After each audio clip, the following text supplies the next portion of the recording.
Thank you so much for tuning in tonight for the lecture, our Visiting Artist series. Corey Pemberton is here with us. It's my great honor for me to introduce Corey.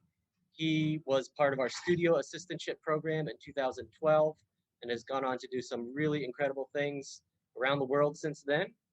And we couldn't be more thrilled to have him here in the studio. He's been with us all week. He's going to tell you about what he's been up to. I thank you all for tuning in tonight. And if you can, come visit this weekend, watch Corey in action with the studio team. And if you can't make it in person, we'll be streaming demonstrations on our Facebook page throughout the weekend. So without any further ado, it's my great honor and privilege to introduce Mr. Corey Pemberton. It's really cool to applaud yourself, I think. So that's how I'm going to come on screen. Hi, everybody. I'm Corey Pemberton. Thank you all so much for tuning in. Wow, that light is something. And I am so excited to be here. Like Robin was saying, I completed the assistantship here at the Chrysler Museum in 2012, just a little bit after the studio opened. And it's just so fun to be back. Such a pleasure, such an honor, really. So I put together a little presentation for everybody tonight. I'm gonna basically just give you a glimpse into my world, tell you about my practice and all of the things that it is made of and how I've gotten to this point today. So I'm gonna go ahead and jump right in. If I can figure out how to share my screen. Boom, I think we're in. Great. So I don't know if you saw a second ago, but I was actually wearing the shirt. I am wearing the shirt today that I'm screen printing the fabric for in this image. That's just my fun little dorky thing that I decided to do tonight. And yeah, so let's go back to the beginning. I spent a lot of time at Penland School of Craft, which you'll hear me talk about in a little bit, but there was this sort of trend there where during slide presentations, everybody would start with this obligatory childhood photo. So here's mine. Me showing off my set of beads on Christmas morning. I was a very special child and always into art, whether it was making beaded or macrame jewelry or cooking or drawing or painting. And yeah, did a lot of drawing back in the day. And my subject matter was often figurative. Oh, I've advanced the wrong screen. Okay, here we go. There it is. That's going to be tricky. I think I can do it though. Again, my subject matter was often figurative. I used to draw comic book and cartoon characters, eventually graduating to friends and family. This right here is a chalk drawing that I did back in high school of my two cousins on the New York City Metro. So I went to VCU, Virginia Commonwealth University, where I thought I was going to study graphic design and illustration. I think there was this sort of lie fed to me and to a lot of young artists about how that's sort of the path that you ought to take if you're going to make it as an artist. And so, again, that's what I thought I was going to do. And it was in my freshman year that I discovered the craft department at VCU, and more specifically the glassblowing studio. So before I even finished that foundation year, I decided I'm going to switch my major and pursue a career in glassblowing, even though I had never done it and had no idea what it was about. This image here is actually from the courtyard out behind the glass studio here at the Chrysler Museum, where I, again, completed that assistantship. I was doing that my senior year while I was working on my final show. I was driving back and forth from Richmond to Norfolk 3 days a week. And this was sort of the type of thing that I was making in college. This is actually a derivative of a project that Jack Wax introduced to our class. He was one of my professors and was a professor for several people here at the Chrysler. And we continued this sort of collaborative, almost performative piece, and did it here for a demonstration at the Chrysler. So that's what that image is. The summer between my junior and senior year, I went to Penland School of Craft in Western North Carolina to take a class with this guy here. His name is Sam Stang. His work focused on form and pattern, his workshop, sorry, and his work also. So I became on this new sort of design-centric approach to glassblowing. I was just hooked right away. And after that workshop, he offered me a job. So I moved to Augusta, Missouri, middle of nowhere, right after graduating college to assist him. I was there for just over 2 years. And we made work like this that was inspired by the design houses of Scandinavia and Italy, but with Midwestern American hippie flair. And so while working for Sam, I started to develop my own designs that were certainly influenced by my time with him. And once that 2 years was up, I moved to the Penland area and continued making this work while assisting other glassblowers with their production lines. I built a booth and started doing craft fairs around the country. It was this little 10 by 10 pop-up gallery that allowed me to peddle glass on the street like I was at an Indian spice bazaar. I was my own boss and I could travel around freely and make what I want and sell what I want. And it was a great way to live for a little while. It has its ups and downs, which I'm sure some of you have experienced. So I was selling my wares on the streets and paying attention to trends while also paying homage to historic designs. This is one of my favorite things about craft is that we're encouraged to celebrate the makers who came before us and to make objects that are in conversation with objects from the past. It's how craft processes are developed. They're passed down from maker to maker and pick up little changes and patinas along the way. But of course, I was doing my darndest to put my own personal touch on the work, something that plagues me every single time I sit at the bench. Is this object going to be recognizable as my own? I think striving for originality is just as important as carrying on tradition. All of this work that I'm showing you now is what I would consider a sort of limited production. So no two pieces were exactly alike, but were easily reproducible so that I could offer them at a lower price point while I'm slinging them on the streets. And I spent a lot of time looking at these Zulu baskets from South Africa. I have this sort of inexplicable connection to them. That connection, that curiosity was fed by Sonia Clark, who was a department head at VCU when I was there. She turned me on to this book about sweetgrass basket weavers, and it propelled me down this path that I still come back to periodically. And so I started making work inspired by the baskets. There's some very early ones. That connection, again, is maybe got something to do with a longing for knowledge about my African roots and knowledge that I may never possess, a sentiment that's shared by a lot of people from the diaspora. I like to imagine that somewhere in my family tree there were once weavers or makers of some kind, but I'm only making that story up in my head, really. You'll notice that the finials on these pieces are all covered with hand-sewn glass seed beads. There's a little detail on the right there. The beads are sewn together with nylon thread into a neat little matrix, and then they're cinched around the finial, sort of like if you pull tightly on the drawstrings of a hooded sweatshirt. This is to say that there's no adhesives, which is hard for people to understand sometimes, but it's this very tedious process that I don't really do that much anymore, though in hindsight, should have picked it back up. It would have been a great COVID thing to just sit on the couch and watch Netflix and sew beads. This process of weaving the beads, I think, only strengthened my invented connection to those sweetgrass weavers of South Africa. The pieces here in this picture were made at Penland School of Craft, which I'll get to eventually. I keep talking about it, with colored glass that I made myself.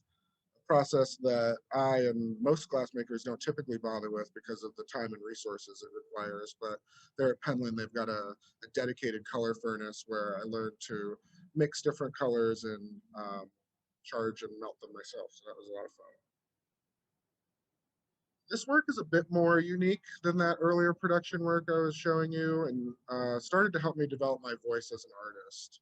Though I'm still proud of this work, I wanted to delve deeper into that quest for an artistic voice. So Penland, here we go. I was very lucky to be accepted into the core fellowship program at Penland. It's a 2-year program where you live in this 100-year-old house in the middle of the woods with 8 other artists and work for the school in exchange for tuition and room and board. It's kind of like real world art edition. And so I went back to North Carolina and moved up to campus, which that's what that picture was. That was an aerial view. It's gorgeous. It's like, if you haven't been, I highly recommend. So I was taking classes in all sorts of media and processes, stained glass, ceramics, printmaking, drawing, painting, woodworking, photography, textiles. I took classes in almost every discipline that they had to offer. And one of the more influential classes I took was a drawing and painting class with Lee Suggs and Hillary Waters Fail, who are also both VCU alum. It was a sort of return to academia after focusing so intensely on craftsmanship for a while. I was thinking critically in what felt like a new way to me. It turns out that this was the sort of education that they were trying to give me at VCU, but I just wasn't ready to receive it back then, I think. Or maybe I was just smoking too much weed and hitting that guar bar too hard. I don't know. But this return to that academic approach was refreshing and just what I needed at that time. My drawings on paper and in wood begin to investigate different forms of inequality that I've experienced in my own life, in a sort of abstract way, obviously. Suddenly, I became more interested in developing my own vocabulary of marks and patterns and using that vocabulary to quietly meditate on social injustices. So lots of repetitious mark making, lots of time to just think. As a queer Black man in the craft community, my sheer existence is somewhat unique and political. By simply sharing my personal experience, I could bring a fresh perspective to the craft world, or a less lofty goal, at least to my own work. This piece hanging on the wall in this photo is a meditation on a memory. The memory is of a time when my family was separated by TSA at the airport. My mom, who was white, was ushered into one line, while my dad, my siblings, and I, who are all Black, were ushered into another line. It's a very simple, tiny thing that had much larger implications for me. I gave up on actively trying to bridge the gap between my drawing and glass practices and just watched as it happened naturally, organically. That year that I spent drawing and printing and working with wood inspired a whole new way of thinking about mark making in glass. The geometry of this pattern, for instance, that I'm setting up in little glass tiles that we call Marini, is something that I don't think I could have arrived at without that material exploration. And these pieces here feature hand-formed brass lids by one of my old roommates, Elliot Keeley. That was a huge perk to the setup at both VCU and Penland, that there's just so much opportunity for interdisciplinary collaboration, which really frees you up. If you could just like walk down the hall and, you know, you're like, oh, I wish I had a brass lid for this thing, but oh, there's somebody down the hall that can help me with that. Or like at the bottom of the mountain, it's like it really just, there's so many possibilities at that point. So here's a little video that I'm gonna play for you real quick, just to shed a little bit of light on the process of making.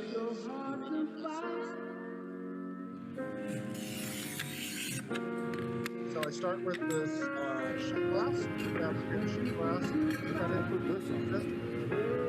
kiln, and then pick it up and get it all melty.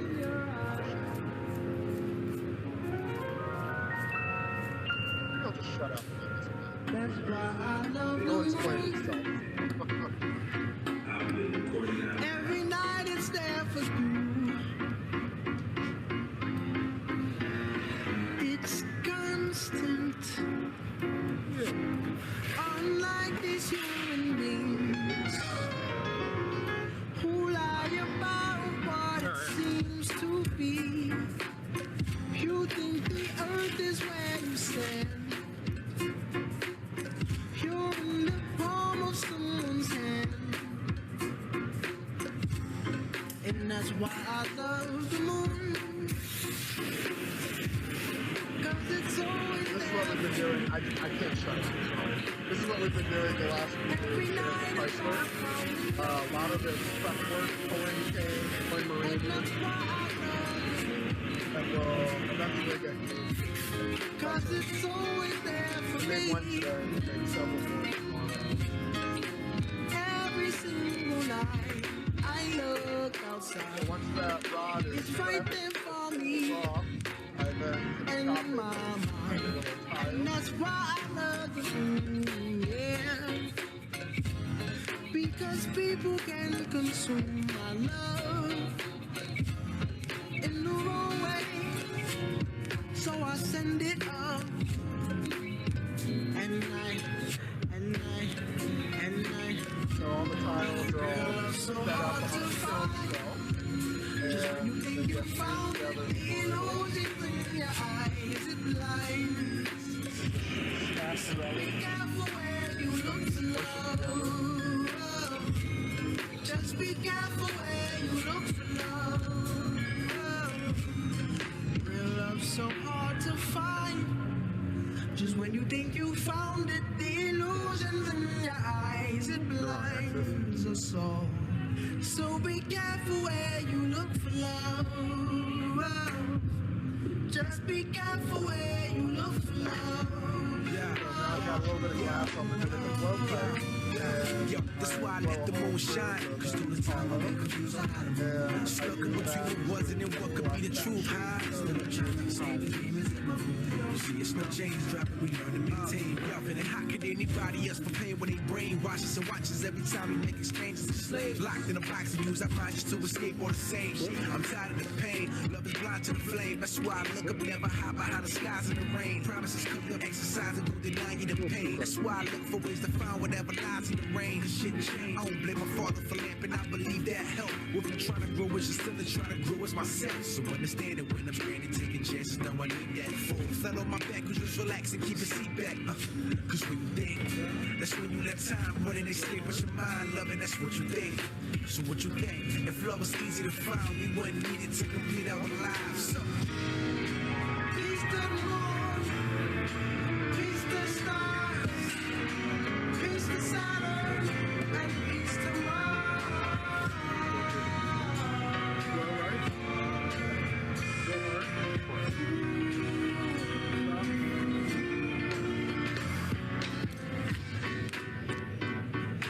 You all right? So the bubbles all blown up, and we don't teach it out to the bubbles and transfer it to the center box.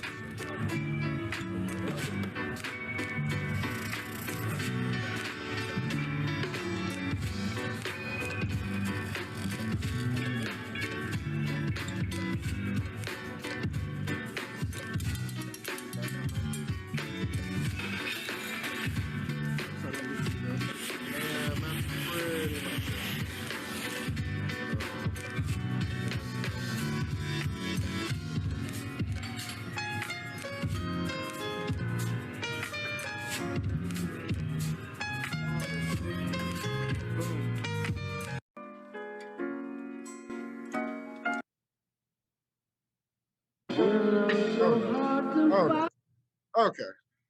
I think we're back on track. So I hope people can hear me again.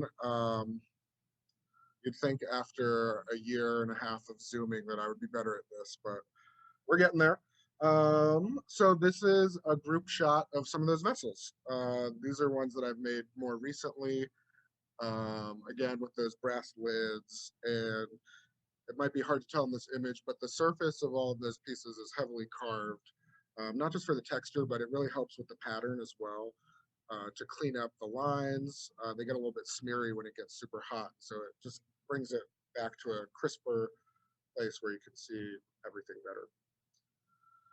So, switching gears, the body of work that I've been most excited to continue after leaving Penland would have to be these mixed media collages. They take elements from all the different processes and content that I've been exploring and combine them through Tableau. The Kitchen Table series by Carrie Mae Weems has been a huge inspiration for this body of work. She uses place as both an anchor and a vehicle for bringing content to the work, which is something that I'm challenging myself to do. I'm examining the lives of my peers and my own personal relationships, mostly focusing on friends and community members who society has made to feel other in some way. Each subject has their own story to tell. I try to depict them in a way that demonstrates the complexity of their character, yet creates space for the viewer to relate to them. To fit in and be relatable is a luxury that the majority of people just don't realize that they have. I hope that the turbulent use of pattern and materials causes the viewer to slow down and really consider what it is that they're looking at, not to simply judge the book or the subject by their cover, so to speak. Is it a photograph? Is it a painting? Is it wood? Is it textile? The answer is yes. It is all of those things. And just like the subject, it is complex and worth the time that it takes to understand. The next few paintings were created during a residency I completed in Kinston, North Carolina in 2019. Kinston is an interesting town. It was hit super hard by Hurricane Floyd back in the late 90s, and in many ways is not fully recovered. There's a very clear divide between the Black and white communities in Kinston, the haves and the have-nots. And this is not uncommon in coastal southern towns where the white people live safely up on a literal hill while the poor Black folks are pushed into a ghetto below the floodplain. There's a neighborhood in Kinston called Lincoln City that was so badly damaged by the hurricane that most of the homes were relocated, and the ones that weren't have been completely reclaimed by the forest. It's really quite eerie to see. There's trees growing out of the street, and you can see driveways where homes used to be, but now it's all just thick woods. I would walk by this one house every day on the way to the studio. It stood out to me because it was so well taken care of. So many of the houses around it were falling apart and had trees growing through them, but Mrs. Green, not her, she took care of her place. She watered her plants and mowed her lawn in her floor-length dashiki at the age of 85, I think. This is my imagining of a young Mrs. Green who would have likely been doing the same damn thing back in the day. When I stopped to talk to her and photograph her home, she asked me if I had seen her husband. She said he was supposed to help me find my way. As a part of that residency, I got to work with Miss Simone's sixth grade art class at Rochelle Middle School. Art classes, plural, all of them. And their annual budget for art supplies was $180. That's not even enough money to buy a set of pencils for every student. So I used the North Carolina Arts Grant money to buy a bunch of supplies that they could use throughout the year, and we did a self-portrait collage project. They were all so stoked to have their photo taken, and once everybody completed their portraits, we put on a little show at their local arts council. I thought that by seeing their work displayed in a gallery-like setting and receiving praise from their community, that they might be inspired to keep making art. The Arts Council was literally on the other side of the train tracks in a clearly segregated town. This is a severely underserved group, and I just wanted to show them that these spaces and this community were for them too. This is something that I've been thinking about a lot lately is why is the art world so white? I like to think that we're beyond the days of selection committees actively refusing people of color.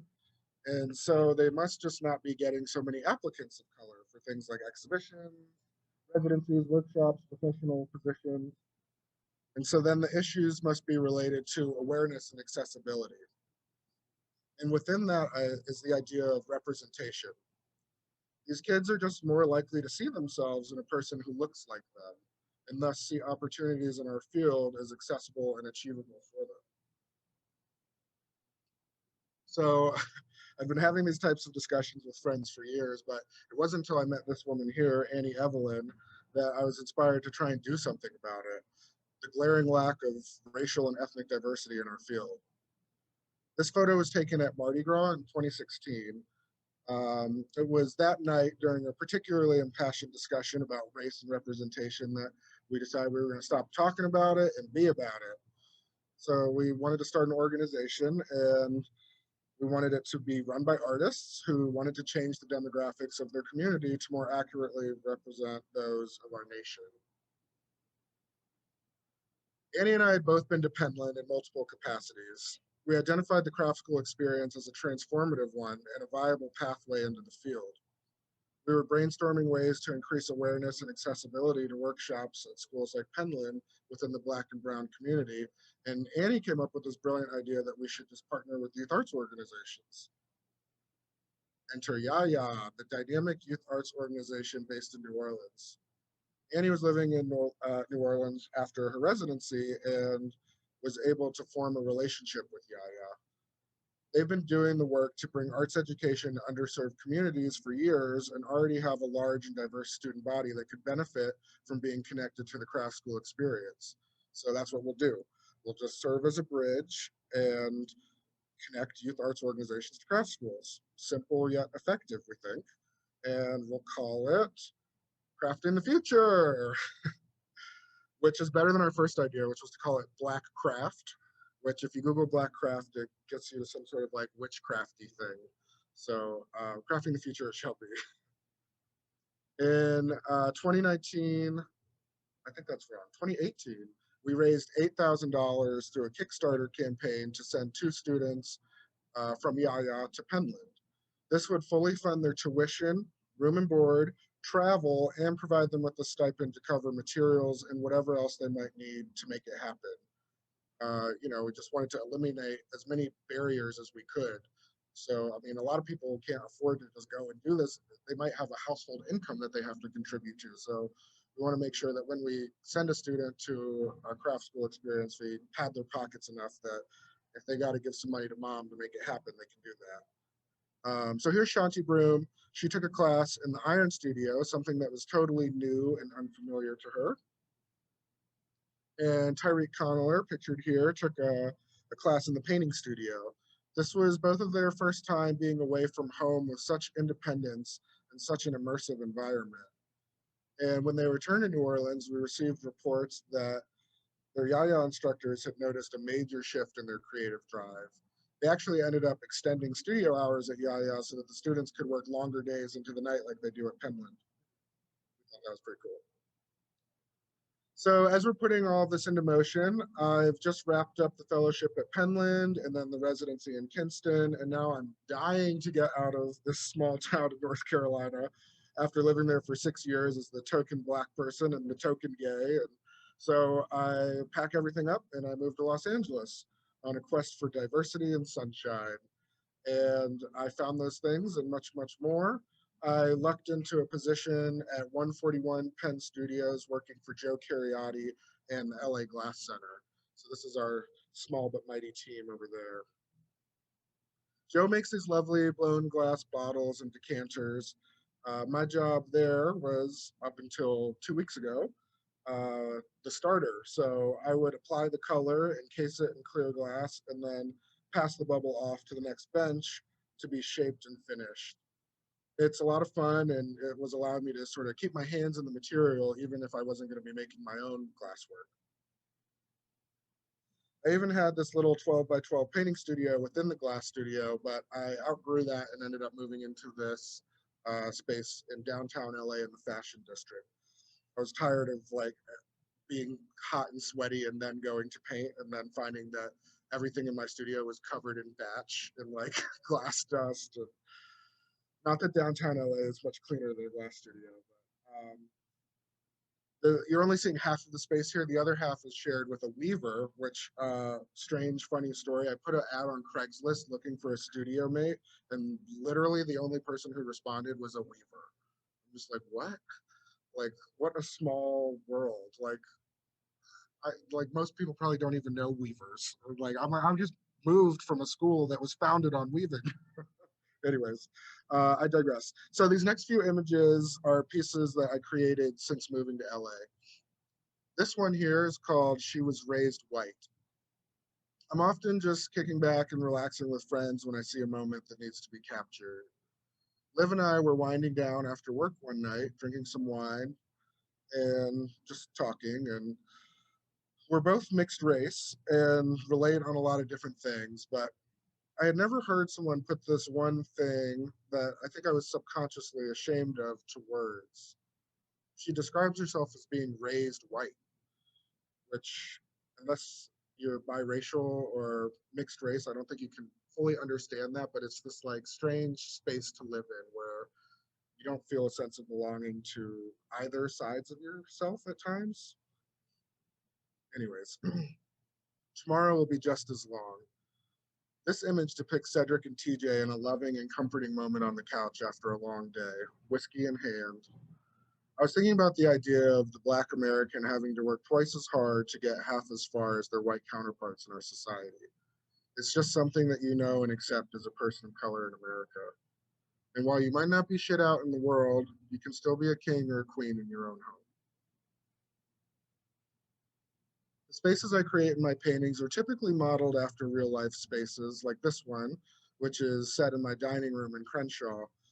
You'll notice my portrait of Sarah Rose that really was hanging in that exact spot, or the stereo cabinet and basket vessels that, well, you won't recognize them because I removed that image. The vessels you might recognize from a previous image. But then there are embellishments and moments of fantasy, like the night sky peeking in where the ceiling ought to be, or a Kerry James Marshall hanging above a thrift store couch. I see these moments as aspirational and hopeful. Hopeful that marginalized people can one day live in a world where there are no ceilings and where our own culture literally can be owned by us with great pride. I threw this one in just for scale and to brag a little bit. That's Rich Paul, who is LeBron James's agent. Didn't get LeBron yet, but he's next. And then still bragging, this one is in the Dean collection, Swiss Beats and Alicia Keys. Woot woot. Joshua, pictured on the right here, recalls sitting on his front stoop in New York City as gentrifiers pass by, trying desperately to avoid interacting or making eye contact with him and his queer Black friends. This portrait of him and his partner Darnell is called You Know You See Us. And truly, how could you miss that? Look at him. You're too black. You're not black enough. Your curves, they're undesirable. You're too much. You're not my type. I'm still learning how to love. I actually just got out of my first ever relationship. I had a boyfriend this year at the age of 30. Just first one. It only lasted for 4 months, but I learned a lot. I've realized that you can't love someone else until you love yourself. And it's difficult to love yourself when the world around you has told you that you're unlovable. But practicing radical self-love and radical acceptance for others is a crucial first step. All right, switching gears a bit, as I often do. In February of 20, where are we? It's 2021, last year, right before the pandemic hit. Cedric Mitchell and I put on an event at 141 Penn Studios called Better Together. The idea was to host an event for Black History Month that celebrated Black makers and provided a venue where vendors could pop up and sell their wares free of charge. But it was so much more than that. We had 12 vendors selling everything from handmade jewelry to prints to candles. And there were food trucks and DJs and live performances. And there were glassblowing workshops and demonstrations. The workshops were available to anyone who wanted to try it out. And the demonstrations were led by a team of 7 Black glassblowers from around the country. It was both sadly and amazingly the largest quantity of Black glassblowers any of us had ever seen in one space at one time. So it felt very special. Shay Rhodes led the demonstration. He's a former Penland board member and instructor at University of Louisville and a mentor of mine. He's the first Black glassblower that I ever met and has been a friend and mentor ever since. That's Shay on the left, and just to his right is Annie, who was in the Cookie Mardi Gras picture with me earlier. She's my partner in crafting the future. The event was a great success, bringing together people from seemingly disparate communities to celebrate and support one another. We're currently planning Better Together events in New Orleans, San Francisco, Corning, Atlanta, Norfolk? Yes, he says. So stay tuned for more details on that. Better Together took place right around the time that Crafting the Future decided to start offering memberships. And about the time that we started calling me the director, in February, again, of last year, we had about 50 members and maybe $2,000 raised. That money was coming in largely from artists in our community auctioning and raffling off their own works on Instagram and then donating the proceeds to our organization. We're starting to see the kind of engagement that we were expecting and hoping to see the year before when CTF had launched. Then, just as we're being told to stay inside because a deadly virus is spreading rapidly across the globe, people start waking up to the unjust murdering of Black people by police. First Ahmaud Arbery, then Breonna Taylor, and the straw that broke the camel's back, George Floyd. There's a perfect storm of events to spark a civil uprising reminiscent of the Rodney King riots of '92. Our nation is taking a good look at itself right now and searching for ways to address the social injustices that plague almost every system and institution in America. And on a very specific sort of micro level, people see what we're doing at Crafting the Future as a way to address these much larger issues. We witnessed a significant spike in support and engagement as the Black Lives Matter movement revved up. Our community of makers are really stepping up at this point. In less than 2 months following the murder of George Floyd, we raised over $80,000 and gained 1,500 members. Today, we have nearly $300,000 raised just from crowdfunding and more coming in every day in the form of monthly supporters and artists doing fundraisers on our behalf. And we're getting grants now. We just got a $200,000 grant that we're really excited to be able to put. That is being allocated just towards scholarships. So now we can use this other money for other things, which is really exciting. And we just love seeing our peers fold this sort of service-oriented work into their practices. I know for me, this work has become more important than my personal artistic career, but those two things don't have to be mutually exclusive. They can feed one another. Over the next few months, we secured partnerships with all of these schools, 9 in total. I think we're missing a couple, Touchstone, Penland, Haystack, who are either fully funding or matching our scholarships for the next year and years to come. And we've partnered with several new youth arts organizations, STEAM Exchange in Louisville, Hilltop Artists in Tacoma, and Firebird Community Arts Center in Chicago, as well as New Urban Arts in Providence and Elliott School in Boston, and an organization that's not for youth, but it's called Origins. It's a subsect of the Creative Business Accelerator in Pittsburgh. Crafting the Future and Better Together merged last April, expanding the CTF mission so that we're not only creating pathways into the field for BIPOC artists, but we're offering continued support once those artists have arrived. This means connecting people with professional opportunities like internships, commissions, things that will help establish their networks and plant their roots in the community. And for those who have already planted their roots, we celebrate and support them year-round, not just in February. People often ask, how can I get more involved with Crafting the Future? We would like to encourage our members to form crews that are committed to regular fundraising efforts and community building. The idea here is that we're building our community from the ground up by reaching out to like-minded individuals and asking for their help in our effort to provide equitable opportunities for Black and Brown artists. And that effort is sustained for as long as CTF is fulfilling its mission, which will be as long as I'm alive at least.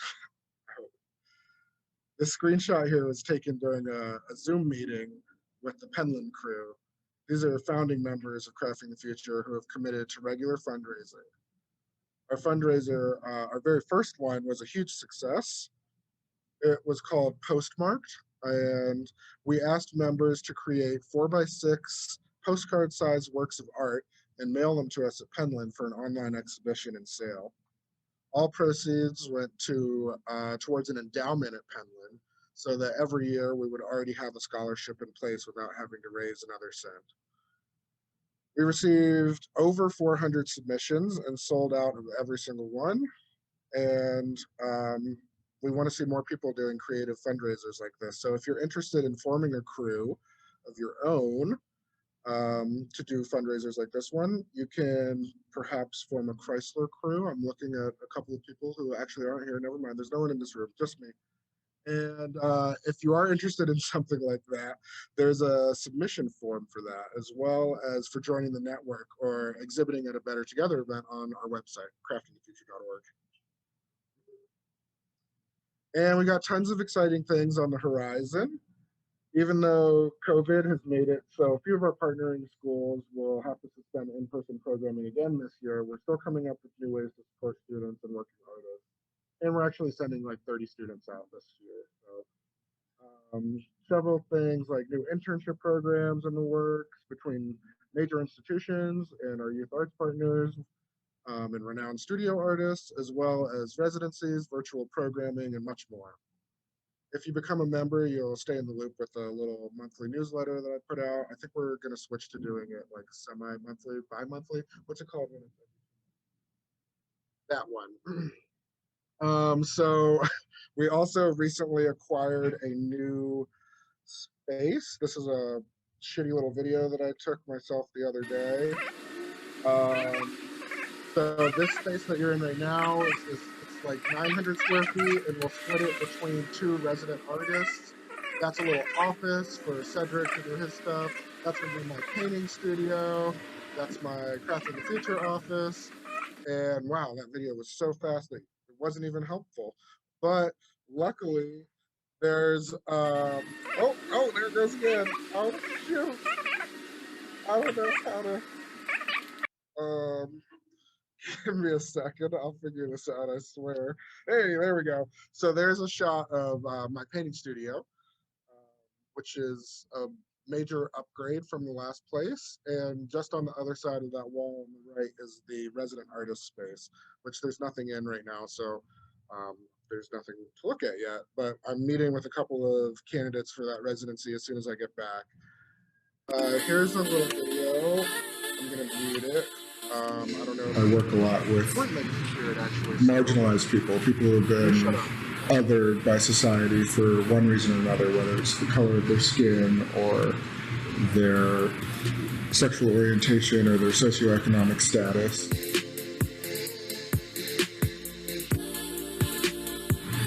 I think a lot of the issues that we have in our society today come from fear of the other, for people who don't know or understand people who don't look like them. My hope is that people will walk away from my work at the very least inquisitive, but hopefully feeling a connection to the people in the paintings. So I'm getting ready for a show called Homebody. Opens up September 17th in Los Angeles. If you're there, come check it out. That's my new studio, and that was just like last week. So now we're up to today. Just finished a 3-day workshop here at the Chrysler with Teens with a Purpose, which is this amazing organization here in Norfolk that is working to empower young people by connecting them with different opportunities and leadership skills, and really just like teaching them to love themselves and love each other. And oh, I shouldn't talk about it too much because I want to cry, because it was so good. They were just like so stoked, and it was a really beautiful experience. And hopefully just the start of a great relationship between that organization and the Chrysler, because again, just providing an example of someone that looks like them to, you know, say that like, ooh, maybe I could do this, or maybe I could come to this place. And they didn't even know about glass blowing, and probably won't or wouldn't have without that experience for who knows how long. So anyways, that just wrapped up. It was a lot of fun. This was this little vase that we made yesterday. Everybody together put little bits and prints all over it. And also everybody made their own cup and plate. And then we had like a big feast upstairs at the museum. They were all so stoked to have their own little wares to eat and drink out of. There's a couple of the students, Quan and Elijah. Well, I shouldn't say my favorites. I don't have favorites, but they were cool. So I'm just gonna close out with one more video. Daydreaming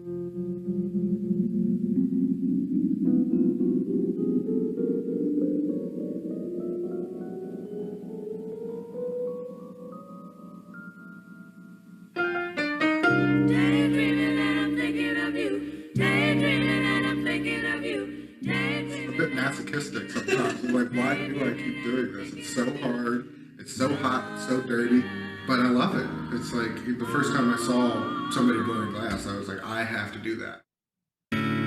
You do something to me. You can see right through me. The changes that we feeling ain't so appealing.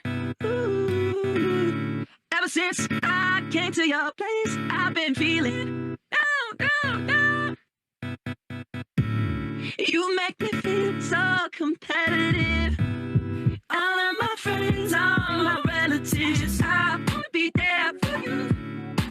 But I'm not there. I really love that the glass community is becoming more diverse. Being able to see experienced glass blowers that look like me has been such an inspiring experience. Be there for you. I'm not there for you. It's not that I don't care for you. I'm all for you. I'm just there for you, to you. If somebody steps into that community and turns on that light, you know, people tend to do something with the light. So that goes with, you know, crafting the future. You know, we're stepping in and actually turning on that light, and we've seen people actually do something with it. You know, we're crafting the future and start these auctions and, you know, start their own thing and running these crews and fundraising efforts, you know, to actually uplift this community and other communities within the craft and art and design fields.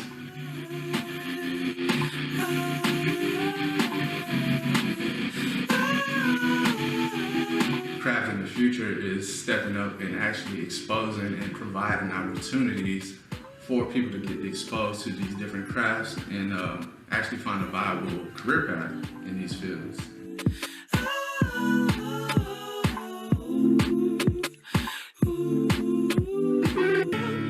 Living the lights for a moment. Look at myself in a daze. Ooh, ooh. Living your side for the moment. Into my hair like bouquets.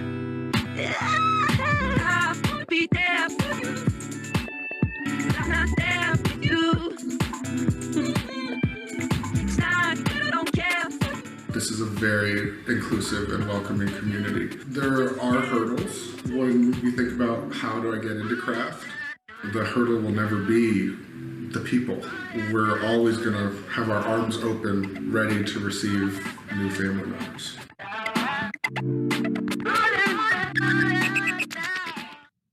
And that's all I got for you, folks. Thank you so much for listening and watching. And I'm going to just stop sharing. And this, I guess, would be a good time to open the floor if there are any questions. Maybe we've got some in the chat. Maybe we don't.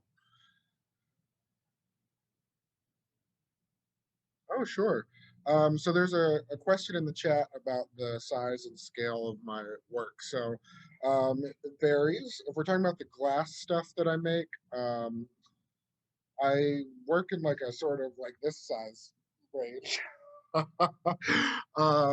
try not to make things that are bigger than like 24 inches because it's just really hard once you get out of that scale. And then it's also really hard when you get really small too. So like I don't go smaller than this or bigger than this. Can you see me? I don't know how descriptive that is. And then the paintings, I'm starting to push the scale on those.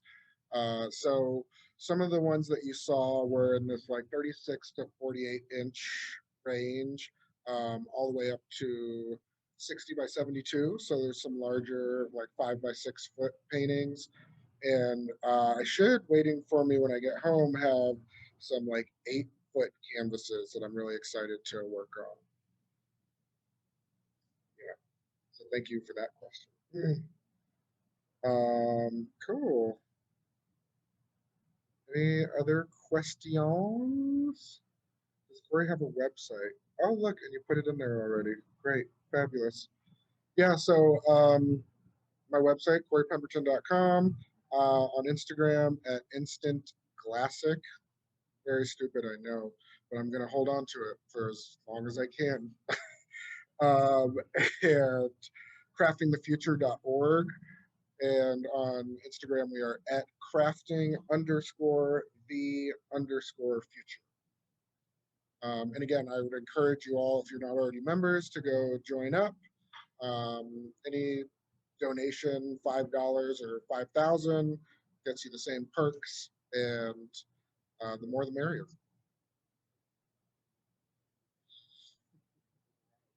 How'd we do? I can't thank you enough for being here. This has been such an amazing week. Getting to work with you, with Teams with a Purpose, has been just so great. So fun. And we're so proud of you here. You know, myself and the museum. You were here in 2012 as an assistant. And couldn't be more proud and so happy to welcome you back. Welcome you back over and over. It's been all mine, truly. The crew here at Chrysler Museum is amazing. If you all don't already know, like for real, hands down, dope. Everything here is so easy. People are so nice and so welcoming. Like I want more and more people to be able to experience this. So we started on it. We are started on it. We've been done starting on it. Good thing, and you certainly brought it. Thank you. We're gonna bring some more. Yeah. We're in the hot shop all day tomorrow, all day Sunday, again with a little break from 1 to 2:30. But yeah, 10 to 5. So if you're in town, come through. I think people can also check it out on live stream. Facebook, the Chrysler Museum Glass Studio Facebook page will be live streaming pretty much 12 to 1 each day. It's gonna be a mess. I'm a painter now, so I don't even know how to play glass anymore. We're gonna just like slop through it. It's gonna be fun though. So thank you all for tuning in tonight. I hope you can visit in person. If not, stay in touch online. Please check out Crafting the Future. The work you're doing, Corey, it's amazing. I mean, it's such important work, and it's needed, and it's needs to be supported. So, yeah. Oh, we got a question.